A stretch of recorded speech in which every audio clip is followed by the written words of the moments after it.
Assalamualaikum warahmatullahi wabarakatuh. Bapak Ibu semuanya yang saya hormati, hari ini kita bersama-sama di sini. Kita akan membagikan aksi nyata kita berupa budaya positif, ya, yang ini nanti mudah-mudahan membawa manfaat bagi kita semua. Terima kasih atas waktu dan kesempatannya sehingga kita berada di sini. Nah, kita hari ini akan membahas tentang budaya positif. Menurut Bapak Ibu, kalau ada kata budaya positif, kira-kira yang terbersit di pikiran Bapak Ibu apa ya? Monggo silakan. Kegiatan yang baik. Ya, kegiatan yang baik dan juga bermanfaat. Ada pendapat yang lain? Dilakukan secara rutin. Peraturan, ya. Lanjut. Nah, ini aksi nyata yaitu merupakan penyebaran pemahaman kepada rekan guru di SD Sukarami 2 Kota Kediri. Ini ya teman-teman ya, bahwa budaya positif itu merupakan perwujudan dari nilai-nilai atau keyakinan universal yang diterapkan di sekolah. Nah, budaya positif di sekolah itu tidak dapat diciptakan secara instan. Nah, ini harus melalui proses. Dalam penerapannya itu memerlukan atau dibutuhkan suatu tuntunan dan teladan dari seorang guru. Nah, coba di sini ada suatu kegiatan yaitu kegiatan kepalan tangan. Caranya bagaimana? Coba nanti kita akan bermain. Ada 2 orang yang nanti saya persilahkan untuk maju. Yang satunya itu mengepalkan tangannya, yang satunya lagi itu nanti mencoba untuk membukanya dengan cara mungkin membujuk, kemudian mengancam, menghardik, merayu, menyuap atau apapun itu supaya teman kita yang satunya yang mengepalkan tangan itu mau membuka tangannya. Nah, sedangkan di dalam genggaman itu kita umpamakan di situ ada barang berharga yang kita simpan, yang kita genggam erat-erat. Nanti dengan rayuan ataupun mungkin intimidasi dari teman yang lainnya, apakah mau membuka kepalan tangan tersebut? Ya, ini permainannya. Coba siapa yang bersedia untuk maju? 2 orang. Ayo mungkin Kak Novi dan juga Bu Nuril.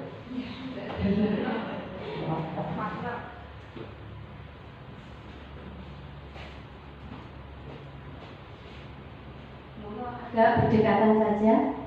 Siapa ini yang mau bagian mengepalkan tangan? Nah, di situ sudah ada di dalam genggaman diumpamakan ada sesuatu yang berharga ya. Itu entah apa saya tidak tahu, monggo. Sekarang berarti yang satu mengepalkan, yang satu coba Bu Novi. Nah, mungkin membujuk atau bagaimana supaya bisa Bu Nuril ini mau apa tidak ya membuka kepalanya.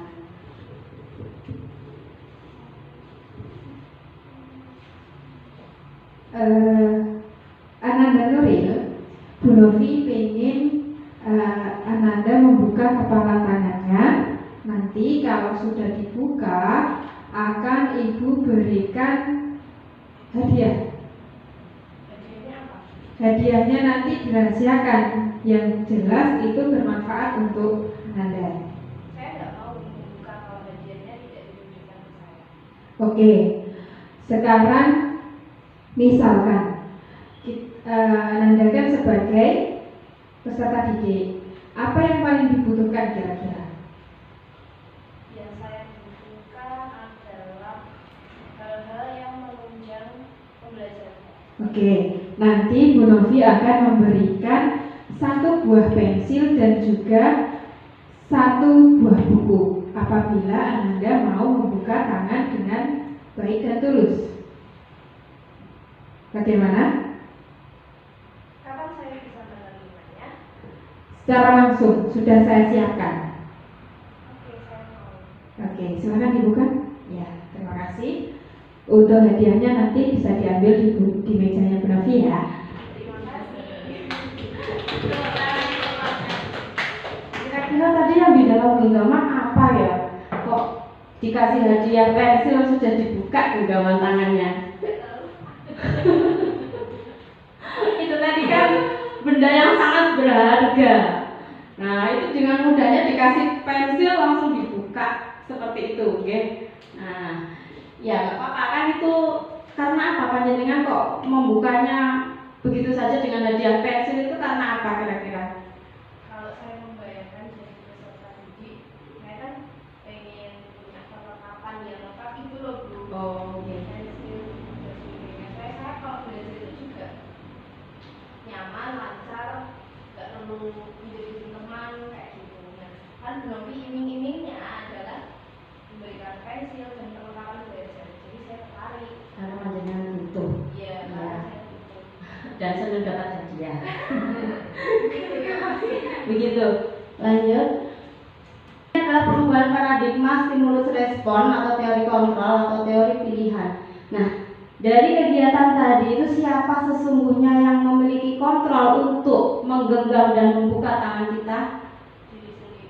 Diri sendiri dengan berbagai motivasi ya. Entah itu terus digenggam, pasti ada alasannya. Entah itu kemudian dengan iming-iming sesuatu dipengaruhi orang lain mungkin ya dengan alasan, tetapi yang bisa menggenggam ini tetap diri kita sendiri. Nah, itulah di sini kita akan merubah dari stimulus respon menjadi teori kontrol atau pilihan. Mengapa kok kita harus merubah dari stimulus respon kepada teori kontrol atau pilihan? Nah, di sini ada di dalam tabel ini. Kalau stimulus respon itu mengubah orang untuk memiliki cara pandang yang sama seperti kita. Jadi mempengaruhi orang untuk mengubah seseorang itu berpandangan sama dengan kita. Kemudian kalau teori kontrol atau pilihan itu bisa memahami pandangan orang lain pada dunia. Kemudian yang kedua, jika seseorang itu berperilaku buruk, berarti langsung dijudge itu salah. Seperti itu. Tetapi kalau teori kontrol, nah di situ kita bisa berpikir kenapa ya orang kok melakukan hal itu. Nah pasti setiap tindakan seseorang itu memiliki tujuannya sendiri-sendiri. Entah itu apa, entah kebutuhan dasar apa yang dia penuhi supaya dia itu berperilaku seperti itu. Entah nanti menjadi buruk atau menjadi baik, semuanya itu pasti memiliki tujuan. Kemudian yang ketiga, orang lain yang bisa mengontrol saya. Nah, sedangkan teori kontrol atau pilihan itu hanya Anda sebenarnya, hanya diri Anda sendirilah yang bisa mengontrol diri Anda. Ya. Kemudian selanjutnya, kalau stimulus respon itu saya bisa mengontrol orang lain, tetapi kalau teori kontrol atau pilihan itu Anda tidak bisa mengontrol orang lain. Kenapa kok tidak bisa mengontrol orang lain? Karena hanya diri kita sendiri yang mempunyai kekuasaan untuk mengontrol diri kita. Ya. Kemudian stimulus respon, pemaksaan ada saat bujukan gagal. Jadi pada saat kita membujuk kemudian gagal, maka kita melakukan cara yang ekstrim, misalnya dengan memaksa, ya, mengintimidasi seperti itu. Tetapi kalau teori kontrol atau pilihan itu ada kolaborasi bagaimana untuk menciptakan pilihan baru yang itu menjadi sesuatu pilihan yang lebih baik, dan itu karena atas dasar kehendaknya sendiri, ya, jadi dari dalam dirinya sendiri. Kemudian kalau stimulus respon itu adalah model berpikir menang atau kalah, ya. Kalau teori kontrol atau pilihan itu merupakan model berpikir menang dan menang. Jadi semuanya akan menang pada akhirnya, ya. Lanjut. Nah, disinilah kita harus merubah dari paradigma stimulus respon menjadi teori kontrol, karena dengan pendekatan teori kontrol akan mengajarkan kita untuk selalu bisa berpikir dan menerapkan sikap positif sehingga akan memberikan dampak positif pula dalam jangka panjang. Dengan disiplin positif itu merupakan belajar kontrol diri dengan menggali potensi kita agar tercapai tujuan yang mulia, yaitu sesuatu Nah, yang menjadikan seseorang itu yang kita inginkan berdasarkan nilai-nilai yang kita hargai. Jadi ini berdasarkan motivasi intrinsik, jadi dari dalam diri kita sendiri, bukan karena orang lain yang menyuruh. Misalkan panjenengan setiap hari sholat karena sudah yakin bahwa nilai-nilai itu benar misalkan. Nah, bukan karena panjenengan sholat itu karena wah ben kancaku ndelok nek aku iki orang yang beriman misalkan seperti itu, atau aku pun nek gak sholat karo guruku dimarahi, berarti itu masih berpikiran bahwa ada motivasi dari luar, dari orang lain ya. Kalau orang lainnya itu sudah tidak ada, maka jadi nggak sholat ya. Tetapi kalau itu merupakan nilai-nilai yang kita hargai, keyakinan kita, nah itu dengan ada atau tidak ada orang lain itu tetap akan kita jalankan ya, seperti itu. Nah, ini adalah disiplin positif identitas sukses. Jadi di situ ada yang namanya hukuman dan juga ada disiplin. Disiplin itu menjadi dua, yaitu ada konsekuensi dan juga restitusi. Apa perbedaan dari ketiganya itu? Kalau hukuman itu biasanya kalau kita mendengar kata hukuman pasti ada itu hal yang negatif.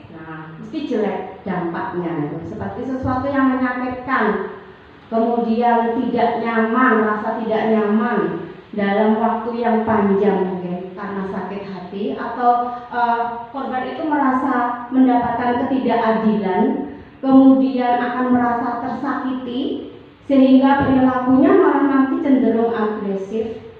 Kemudian juga sistem tidak akan berjalan bila murid tidak takut ya.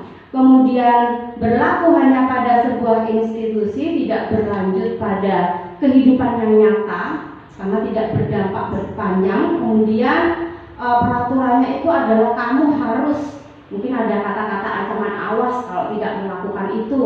Nah, kemudian murid atau anak akan membenci peraturan ya, karena merasa akhirnya dia merasa tersakiti. Nah, sedangkan disiplin di sini ada dua.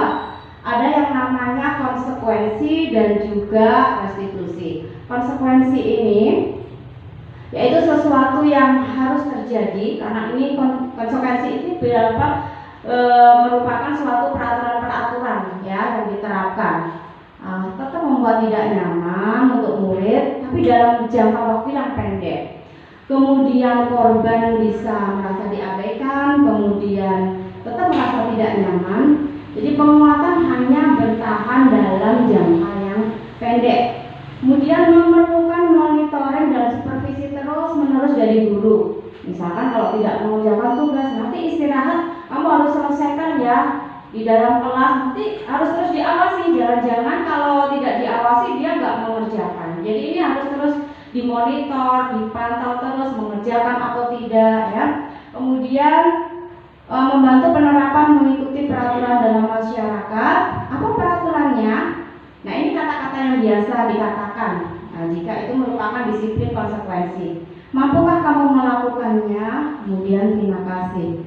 Murid atau anak menghormati peraturan. Jadi di sini sebenarnya ada segi positifnya, tetapi efeknya itu masih dalam jangka waktu yang pendek. Sedangkan restitusi itu merupakan suatu pilihan dan menguatkan bagi murid atau anak itu bisa dalam jangka panjang. Korban itu merasa tidak merasakan rugi, tapi malah akan mendapatkan ganti, kemudian mendapatkan penguatan, masalahnya itu bisa terpecahkan, dan murid itu diajari untuk bisa bertanggung jawab atas perilakunya. Dan fokus pada pemecahan masalah dalam jangka waktu yang panjang. Kemudian kata-katanya yang bisa kita berikan di situ adalah apa yang kamu yakini, apa yang bisa kamu lakukan untuk memperbaiki masalah ini, seperti itu kata-katanya. Kemudian di situ murid atau anak merasa dia itu bisa menghormati dirinya sendiri dan juga orang lain. Nah, ini adalah perbedaan hukuman, konsekuensi, dan juga restitusi. Lanjut yang berikutnya yaitu tentang motivasi perilaku manusia. Ini menurut Diana Gosen dalam bukunya Restructuring School Disiplin menyatakan ada 3 motivasi perilaku manusia. Nah, perilaku manusia itu ada 3 motivasinya ternyata. Yang pertama itu adalah untuk menghindari ketidaknyamanan atau hukuman. Kemudian yang kedua untuk mendapatkan imbalan atau penghargaan dari orang lain. Dan yang ketiga adalah untuk menjadi orang yang mereka inginkan dan menghargai diri sendiri dengan nilai-nilai yang mereka percaya. Dari ketiga motivasi perilaku manusia ini, manakah kira-kira yang tingkatannya paling tinggi?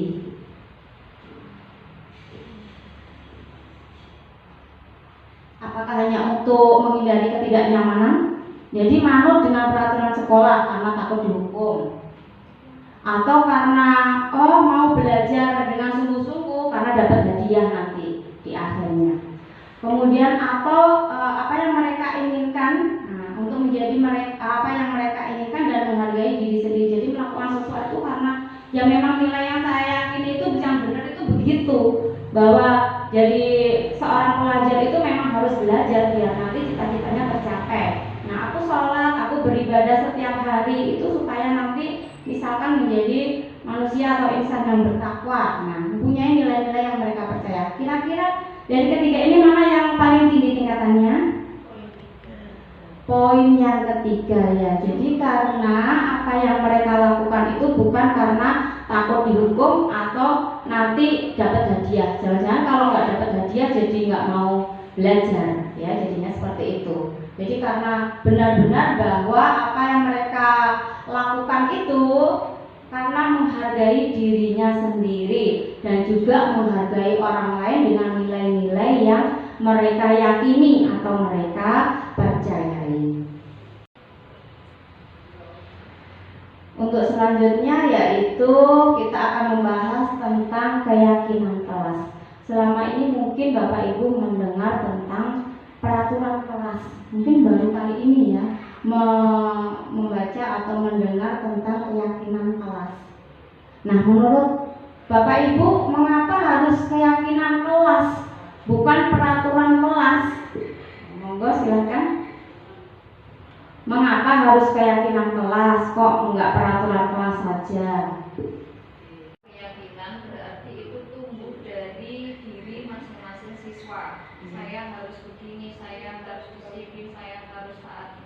Tapi kalau peraturan, kalau kita membuat peraturan, anak-anak itu berarti merasa terpaksa atau dipaksa. Saya nanti kalau nggak ikut peraturan dimarahi, atau nanti kalau nggak ikut peraturan, nah seperti itu. Jadi bedanya keyakinan dengan peraturan. Kalau keyakinan itu tumbuh dari kesadaran, dari keinginan ya itu sendiri. Namun kalau peraturan itu lebih ke terpaksaan. Oh ya. Menurut Bu Lili, keyakinan itu datangnya dari dalam diri. Mungkin kalau peraturan kelas itu karena mungkin yang membuat itu bukan dirinya sendiri, dia tidak ikut terlibat dalam membuat suatu peraturan itu, jadi melaksanakannya itu menjadi terpaksa. Ya, tepat sekali apa yang dikatakan oleh Bu Lili, bahwa mengapa harus keyakinan kelas, ya memang itu nilai-nilai yang dibangun dari dalam dirinya sendiri.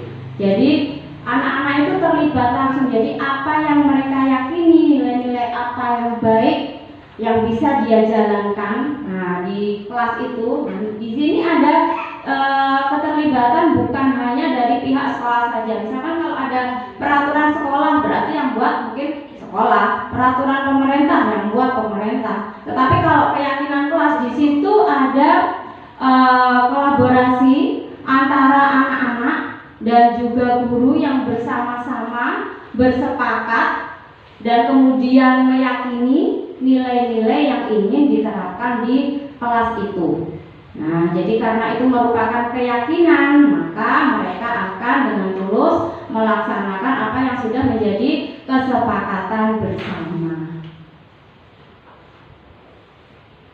Bagaimana kita membentuk keyakinan kelas? Nah, keyakinan kelas itu memang bersifat lebih abstrak daripada peraturan. Kalau peraturan itu memang lebih rinci dan konkret. Kemudian kalau keyakinan kelas itu berupa pernyataan-pernyataan universal. Kalau pernyataan keyakinan kelas itu senantiasa dibuat dalam bentuk yang positif.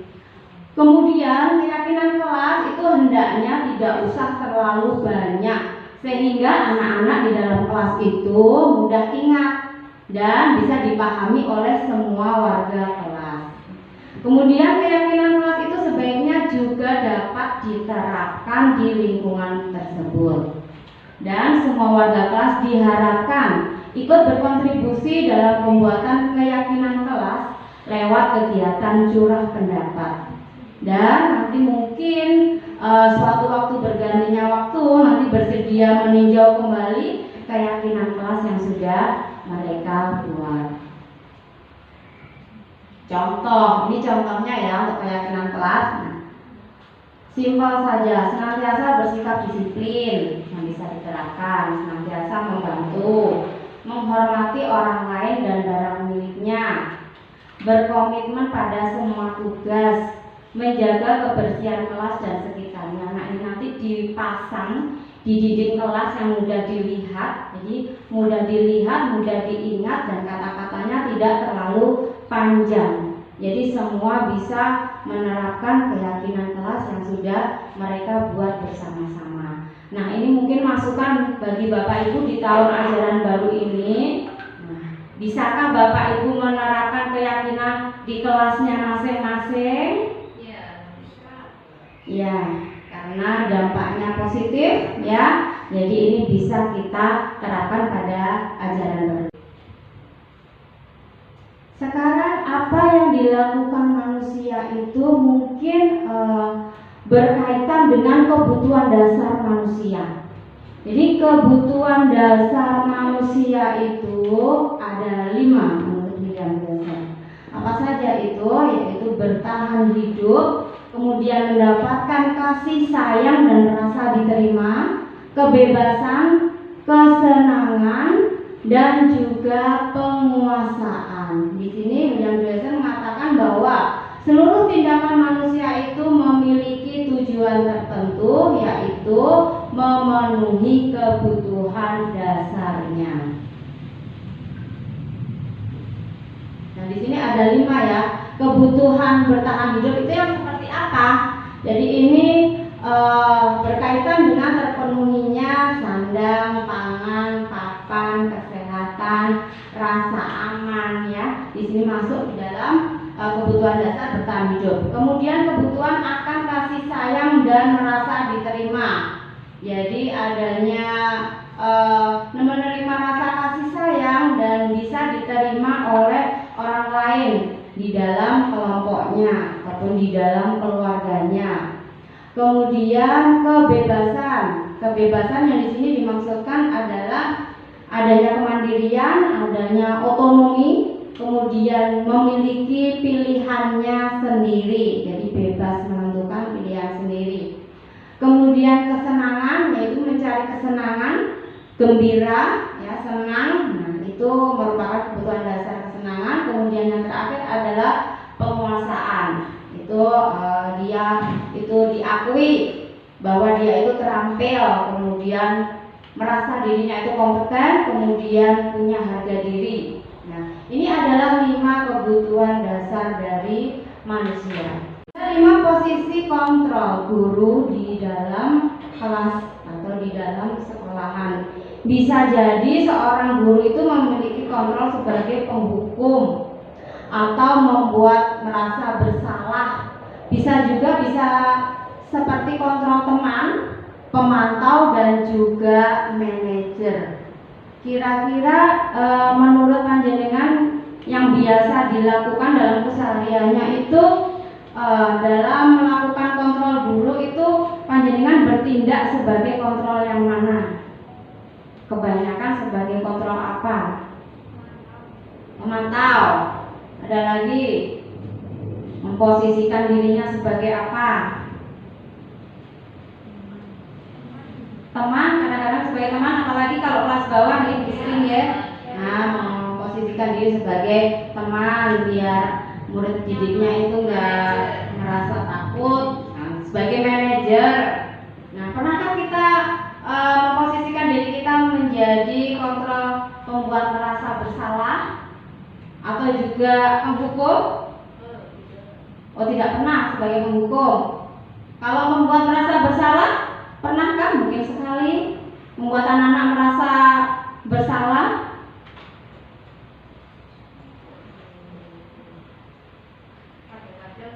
Kadang-kadang pernah juga, tapi jarang.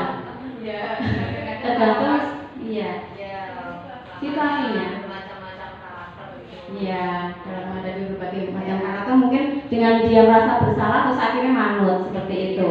Oke, coba ini kita akan membahas bagaimana penjelasan dari masing-masing 5 posisi kontrol ini.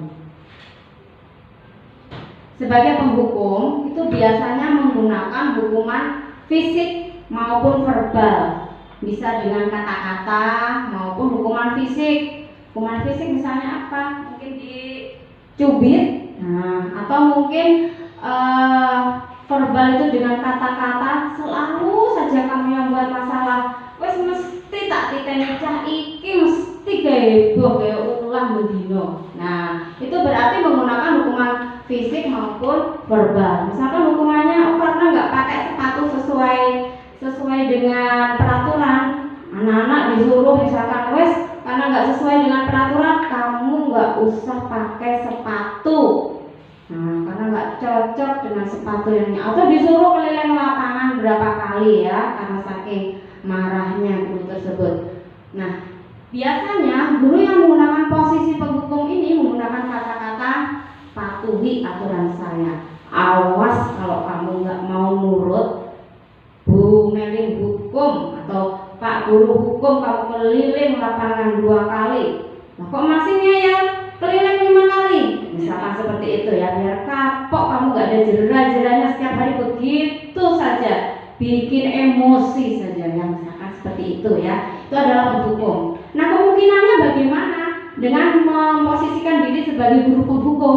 Itu nanti murid menjadi semakin marah, mungkin punya dendam di dalam hati atau bersifat agresif. Gurune kober merah mungkin nih hukum sing aneh-aneh. Sepeda motornya terus di apa itu? Mungkin digembosi atau mungkin dirusak ya. Nah, mereka menjadi berlaku agresif karena ada dendam dan merasa sakit hati. Selanjutnya, pembuat merasa bersalah. Nah, di sini menggunakan keheningan. Jadi kata-katanya itu lembut, halus, yang membuat orang lain itu merasa enggak nyaman, merasa bersalah, rendah diri. Nah, menggunakan kata-kata misalkan, ibu sangat kecewa sekali dengan kamu. Bagaimana sih nak, kamu ini kok seperti itu? Enggak kasihan sama Bu Guru?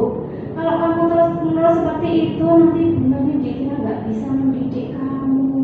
Bu Melin nanti jadinya dimarahi oleh kepala sekolah kalau setiap kali kamu terus yang dipanggil.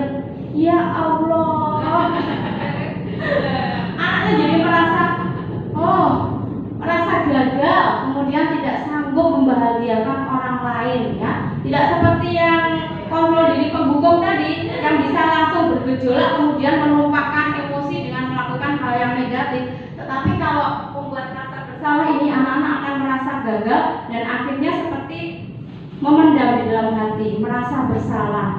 Aku kok berarti gagal ya, guruku malah susah, kabeh jadi susah karena kelakuannya, karena kelakuanku selama ini, misalkan seperti itu, sehingga dia cenderung untuk menutup diri dan menjadi anak yang rendah diri.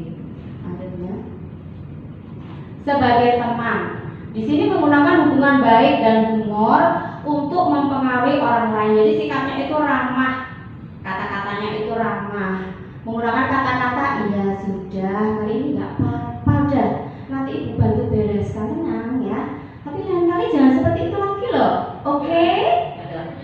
Nah, di sini nanti murid akan menjadi akrab dengan kita karena merasa dekat dengan kita, tapi mereka akan bergantung pada kita, kecenderungannya itu akan bergantung pada kita. Nanti kalau membuat masalah ini pasti dibantu oleh Bu Guru. Nah, manut kalau sama guru yang satu itu, tetapi bila guru itu tidak masuk, ada guru lain yang menggantikan, itu menjadi tidak manut lagi, karena yang diidolakan yang tadi itu yang bisa memposisikan diri sebagai teman. Nah, ini adalah ada positifnya, bisa dikatakan anak jadi mematuhi peraturan, tapi tergantung pada kita. Kalau nggak ada kita ya jadi beda lagi ya situasinya.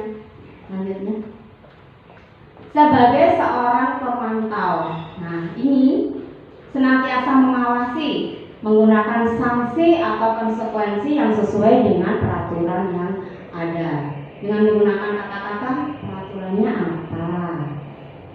Apa yang telah kamu lakukan? Kalau seperti itu berarti sanksinya apa? Ya sudah, kamu jalani konsekuensi seperti itu. Nah, di sini guru kemudian memantau apakah sanksi itu bisa dilaksanakan dengan baik.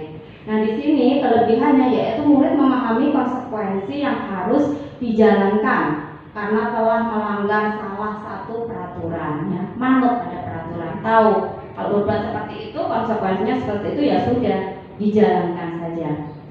Nah, tapi semuanya ini masih dalam unsur ekstrinsik, ya. Sekarang yang terakhir ini adalah merupakan kontrol sebagai manajer. Nah, di sini guru akan berbuat sesuatu bersama dengan murid, kemudian mempersilahkan murid untuk mempertanggungjawabkan perilakunya. Di sini guru tetap mendukung murid agar dapat menemukan solusi atas permasalahannya sendiri. Selanjutnya, menggunakan kata-kata seperti apa yang kamu yakini. Jika kamu meyakininya, apa kamu bersedia memperbaikinya? Apa rencana kamu untuk memperbaiki hal ini? Nah, jadi dalam menemukan solusi atas permasalahan yang dihadapi oleh anak tersebut itu keluar bukan dari suruhan guru, tetapi dari rencana yang dia katakan sendiri. Jadi dia pengennya seperti apa untuk memperbaiki diri, dia ngomong sendiri. Oh, berarti supaya saya bisa disiplin itu saya harus begini Bu. Nah, seperti itu. Jadi dari dalam diri dia sendiri, bukan karena suruhan dari guru. Jadi ini timbul dia ada motivasi intrinsik mereka sendiri. Nah, di sini bisa mengembalikan tanggung jawab pada murid untuk mencari jalan keluar dari permasalahannya. Tentu saja tetap dengan bimbingan guru. Berarti dari kelima kontrol ini, berarti yang lebih tinggi tingkatannya adalah sebagai seorang manajer, setidaknya sebagai seorang pemantau, ya, akan lebih baik menjadi seorang manajer, dan kita bisa menjauhi yang berdampak negatif, yaitu berupa kontrol apa? Sebagai penghukum ataupun sebagai pembuat merasa bersalah, ya.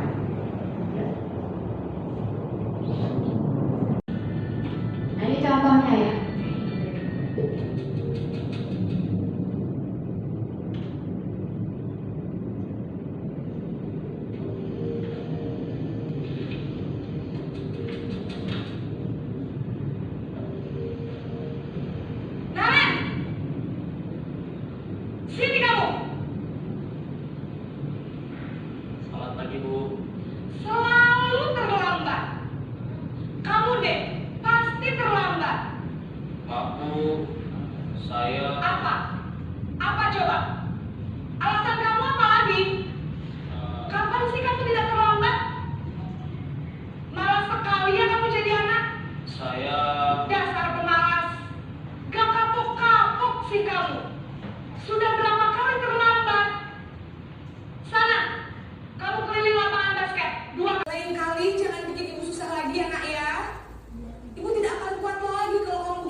Posisi pembuat rasa bersalah berbicara dengan nada tenang.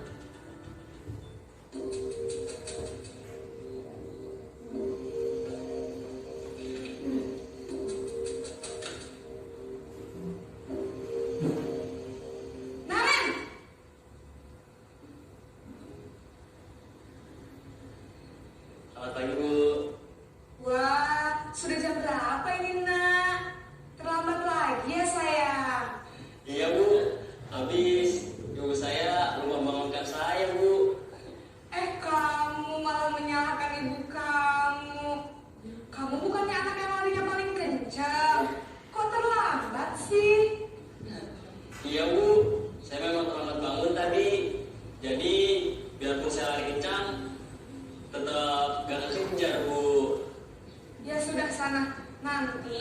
kali larinya lebih kenceng lagi ya, biar gak terlambat lagi. Bikin seneng ibu, demi ibu. Bisa kan? Bisa lah, Bu. Ya sudah, sana masuk kelas. Ibu beresin urusan absen kamu. Kamu ini ada-ada saja.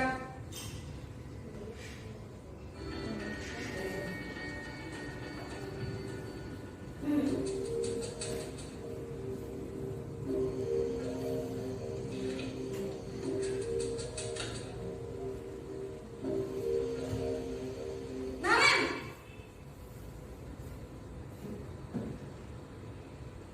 Selamat pagi, Bu. Naren, apa peraturan sekolah kita tentang jam berapa kita harus masuk sekolah, nak? Kita harus di sekolah jam 7, Bu. Iya betul, sekarang sudah jam 7.20. Naren sudah tahu konsekuensinya jika terlambat hadir. Paham, Bu. Saya harus tinggal kelas pas jam istirahat selama 20 menit. Iya benar, konsekuensinya demikian. Jadi nanti jam 9.30 pas istirahat, kamu harus tinggal di kelas, kerjakan tugas tambahan untuk ketertinggalan kamu, ya? Baik, Bu.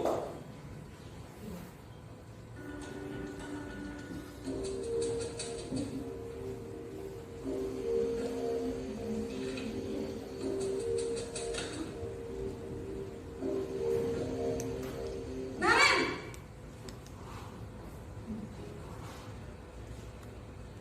Selamat pagi, Bu. Selamat pagi, Naren. Maaf, Bu.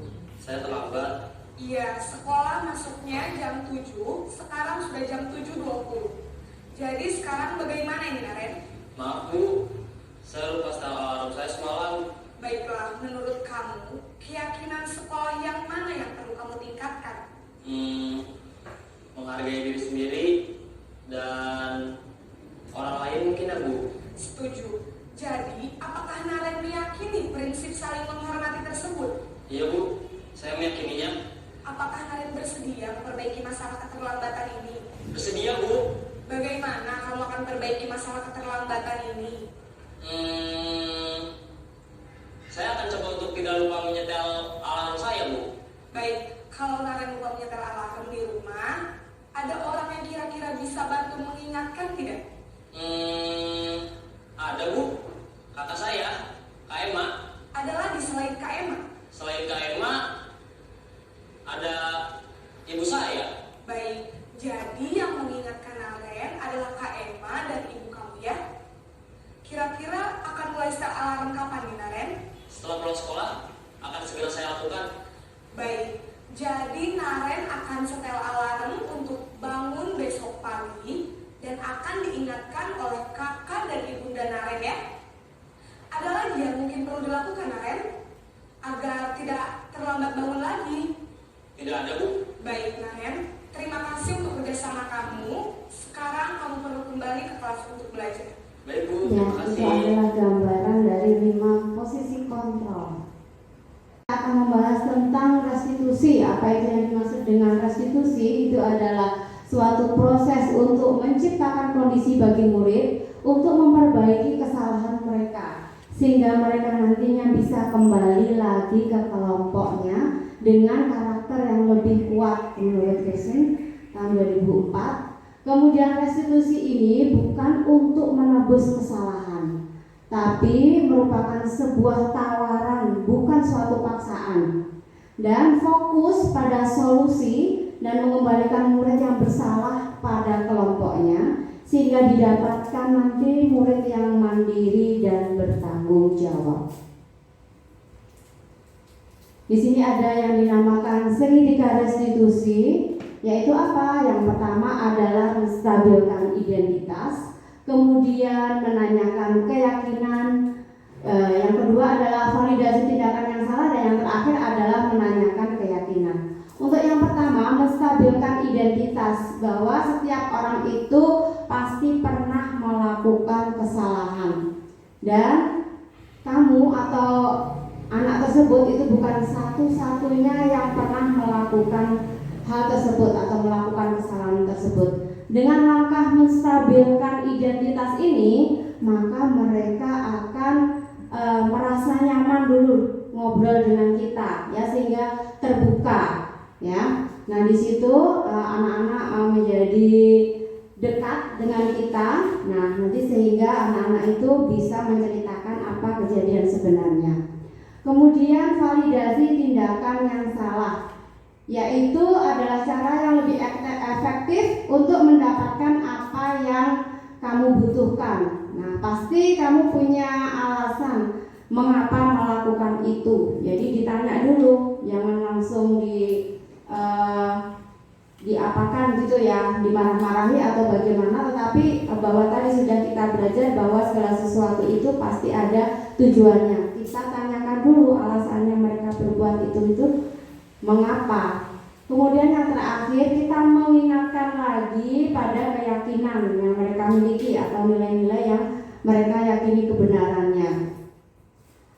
Keyakinan kelas apa yang sudah kita sepakati, kemudian kamu ingin menjadi orang yang seperti apa. Nah, dengan menanyakan keyakinan ini, mereka jadi paham bahwa tindakan mereka itu perlu diperbaiki, dan dengan kesadaran sendiri maka akan mencari solusi dari permasalahan yang mereka hadapi.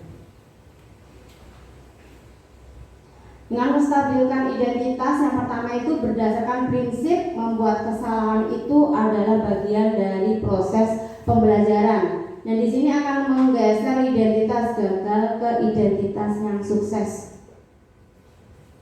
Validasi tindakan yang salah berdasarkan prinsip setiap perilaku itu berupaya memenuhi kebutuhan tertentu, dan guru akan bergeser dari pemikiran stimulus respon menjadi lebih proaktif lagi, dan mengenali dan mengakui kebutuhan murid akan memperbaiki hubungan dengan murid.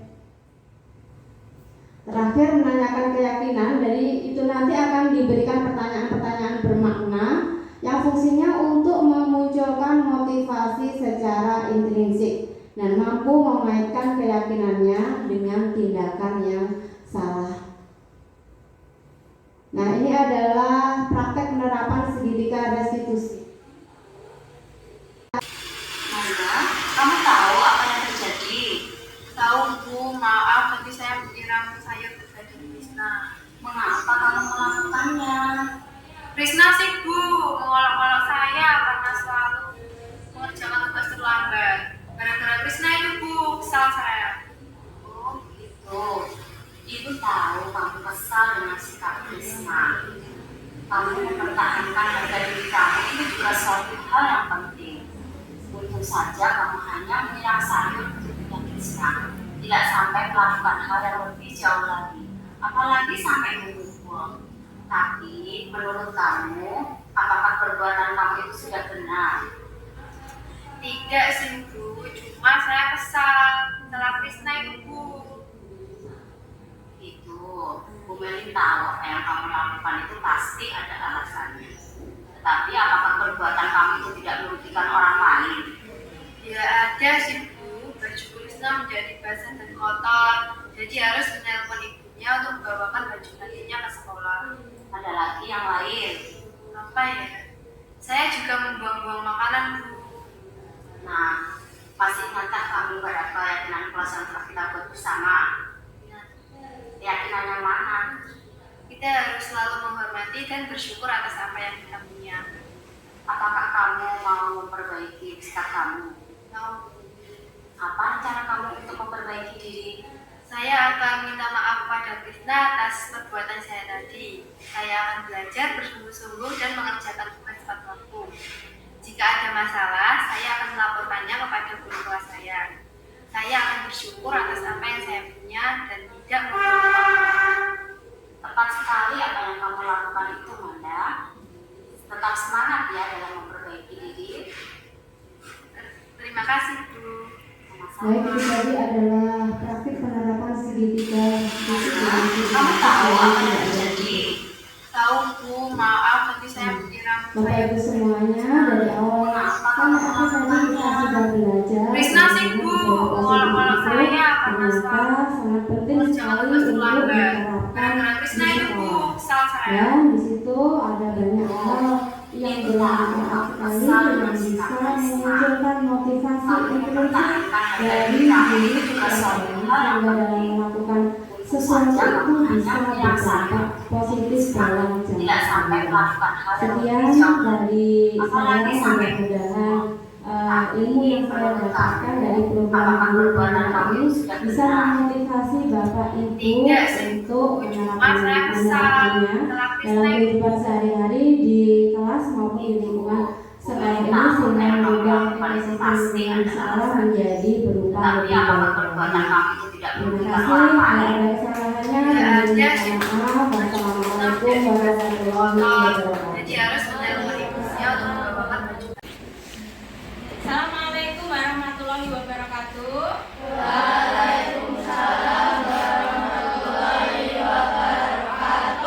Selamat pagi anak-anak. Bagaimana kabar kalian? Sehat, baik, alhamdulillahirabbil alamin. Hari ini kita semua diberikan kesehatan ya. Masuk hari ini kita akan mulai untuk membuat keyakinan kelas. Anak-anak sudah pernah dengar apa belum? Keyakinan kelas. Pernah dengar? Belum? Ya. Yang mungkin kalian dengar mungkin peraturan kelas ya. Nah, ya anak-anak. Nah, sekarang Bu Guru mau menjelaskan dulu yang dinamakan peraturan kelas. Itu mungkin yang membuat adalah Bu Guru sendiri. Kalian tidak ikut dalam membuat peraturan kelas atau mungkin peraturan sekolahan. Nah, kalau ada peraturan sekolah kalian juga tidak ikut dalam membuat peraturan sekolah, tapi sudah ada. Nah, di sini keyakinan kelas. Keyakinan kelas ini nanti kalian akan diajak untuk terlibat dalam pembuatannya. Keyakinan kelas itu yang bagaimana? Keyakinan kelas itu adalah hal-hal yang kalian yakini bersama. Bu Melin yakin, kalian yakin ya. Kalian mau melaksanakannya ya, berkomitmen semuanya akan menjalankannya. Nanti itu dinamakan keyakinan kelas. Yang isinya apa? Aturan-aturan yang dari kalian sendiri yang nanti kita akan jalankan bersama. Ya, jadi di sini nanti Bu Melin minta kalian menuliskan kira-kira apa saja ya peraturan-peraturan kelasnya dulu ya. Nanti kita akan akhirnya membuat keyakinan kelas. Nah, nanti kalian bisa maju satu persatu untuk menuliskan di sini ya kesepakatan kelas kita bersama dulu ya. Nah, kesepakatan kelas.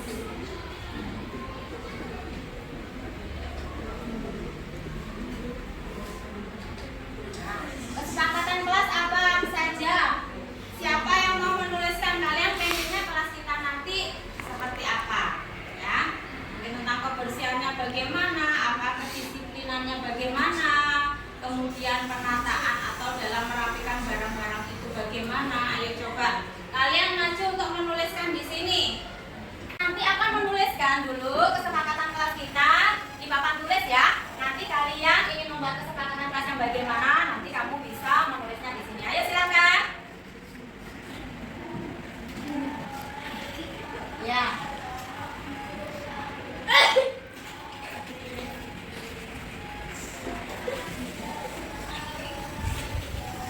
Ayo yang lainnya. Ya, ini dulu. Lanjutkan.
Ya mungkin tentang kebersihan bisa ditambahkan di situ. Ayo.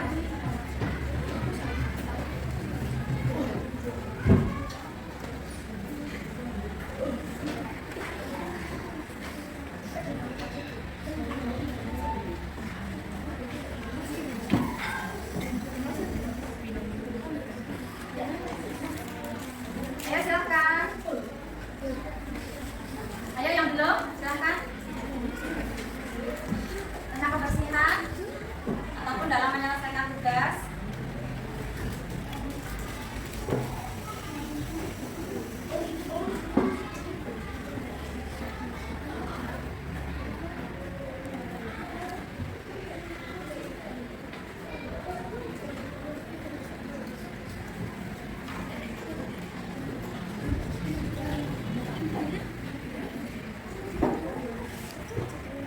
Ada lagi yang lain?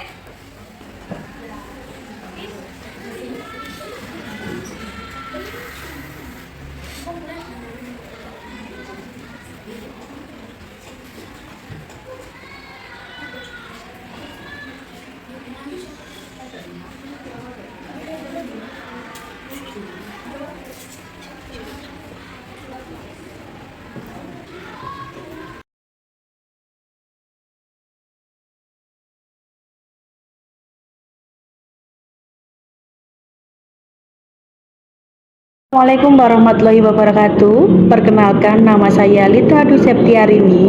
Saya guru kelas 3A di SDN Sukorami 2 Kota Kediri. Saya sangat mengapresiasi kegiatan diseminasi budaya positif yang telah disampaikan oleh Bu Famelin.